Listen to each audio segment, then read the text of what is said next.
Hello everyone, this is Jill from the James L. Hamner Public Library in Amelia County, Virginia. This is a follow-up to one of our asynchronous write-in sessions.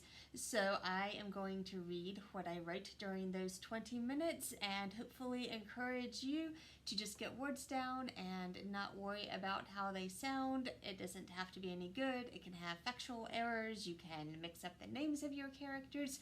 You can forget that you even started with a character and they just suddenly are no longer in the story.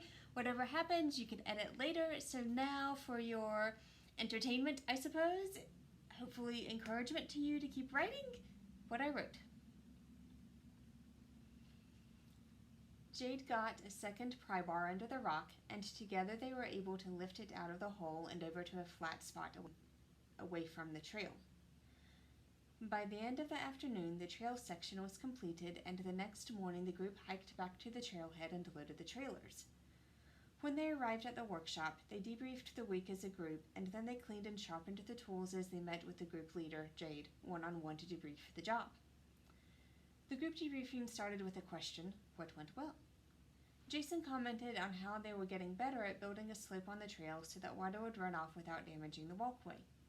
Melissa said that they were getting better at cooking food that actually tasted good and was nutritious. I'm glad we're moving away from white flour and adding in more vegetables. Combining our food allowance was a good idea. We can buy more quality food for less money than when we each are buying our own rations. Jeremy said, I'm good at helping. That makes things go well. Jade said that she was pleased at how the team was working together. Think back to our first job out.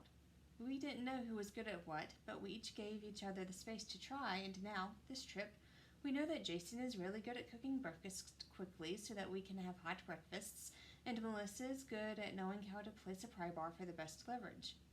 Jade paused, then continued. Jeremy has helped us pull together as a unit. She hoped this wasn't taken as sarcasm. She had thought a long time about what to say positively about Jeremy. She didn't want to bash him in front of the others, but she also didn't want to say anything that everyone knew wasn't true. With this statement, which could be taken as a positive, everyone would know that they had pulled together in defense of each other against his annoyances. At least, she hoped. It wasn't easy to encourage people in the desired behavior while still speaking the truth. While the team took turns debriefing one-on-one with Jade, the others prepped for the next job. When Jeremy's turn came, Jade asked him what he thought could have gone better. We would have done better if everyone would have listened to me, Jeremy said. I kept trying to help and everyone kept ignoring me. Jade steeled herself. She had planned for this conversation, but it wouldn't be easy. Let's talk about that, she said, trying to keep her tone collegial. What specifically would you like to see different? I want to help. Why does everyone tell me to go away when I try to help? Jeremy whined. Can I speak plainly with you? Jade hoped you didn't say no, because her job as the team leader was to say the hard things. I wish you would, Jeremy grumbled. Jade paused to collect her thoughts, then began. Jeremy, you're the weak link in our team. Would you like to change that? Jeremy stared at her, then protested. What's wrong with you? Why do you keep picking on me? Would you like to become a more valuable member of the team? Jade asked again. I am valuable. It's all of you who won't let me do my best.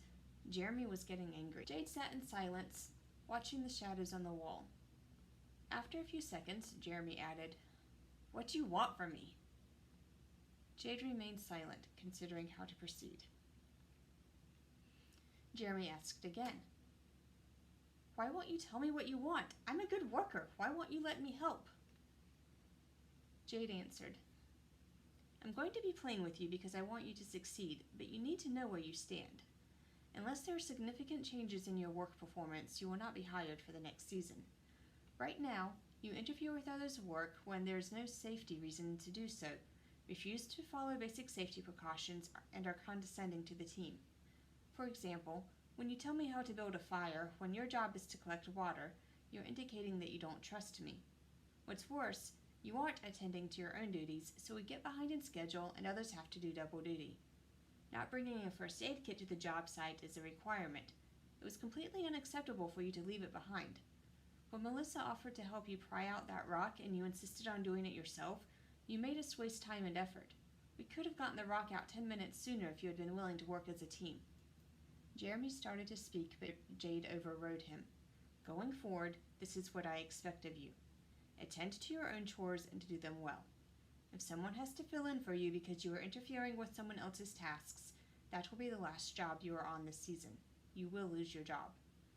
Follow all safety protocols. That includes drinking sufficient liquid so that you are able to perform your job functions. Any infraction will cost you your job. Be polite to your coworkers. Respect their skills. Do not argue with them when they make true statements. I admit that this one is harder to say specifically what needs to change, but this is extremely important. Interpersonal relations are vital if we are to survive in the backcountry and to be effective at our jobs. Get along with people. Avoid unnecessary squabbles. Don't be condescending. Mind your own business. If this does not significantly improve immediately and continue to improve, you will lose your job. Jade stopped and let herself take a few long breaths. Jeremy looked upset. Jade waited for his response. So you don't want me here, Jeremy exclaimed. You're just looking for a way to get rid of me. You're always picking on me. I've tried to clearly explain what needs to change for you to be successful. Is there anything that you don't understand? Jade asked. I'm not allowed to give my opinion or help anyone. I understand, Jeremy snarled. This is an example of getting along with coworkers and being respectful, Jade commented. Right now, you're going to extremes and trying to pick a fight by saying that you're not allowed to give an opinion. That's not what I'm saying. Of course you are expected to contribute to the team, but you are also expected to do so in a respectful manner. Condescension and sulking will cost you your job. Fine. You're being unreasonable, but fine, Jeremy assented. Do you want this job? Jade hoped this question wasn't taking as her asking him to resign. Of course I do. Why are you trying to push me out? Jeremy was angry again. I'm not trying to push you out. If I wanted to fire you, I could have already done that. I want you to succeed. That's why I'm telling you the things that need to be improved. Jade paused, then asked, Anything else as we close? No. Are we done? Jeremy responded. Jade nodded. Yes. Please tell Melissa to give me 5 minutes and come on in. Jeremy left without acknowledging Jade's request. The next week, the group was setting up camp for a 10-day job. They had hiked in for 10 miles, and the closest campsite near water was another 2 miles from the job site. Still, it was a beautiful setting and the weather was clearing. The past few days had been raining, and everyone was grateful to see the sun. After pitching the tents, creating a fire ring, and filling the water bags, each person wandered off to explore in the few minutes before they needed to start supper. Shortly after they dispersed, they heard Jeremy shouting. Everyone rushed towards his voice. When they found him, Jade had to control her temper. Trying to speak without being condescending, although Jeremy already was trying her patience, Jade asked, What happened? And there you go. That's as far as I got. So keep writing your stories. Hopefully by November, or the end of November, you will have your 50,000 words. And until next time, keep writing and keep learning.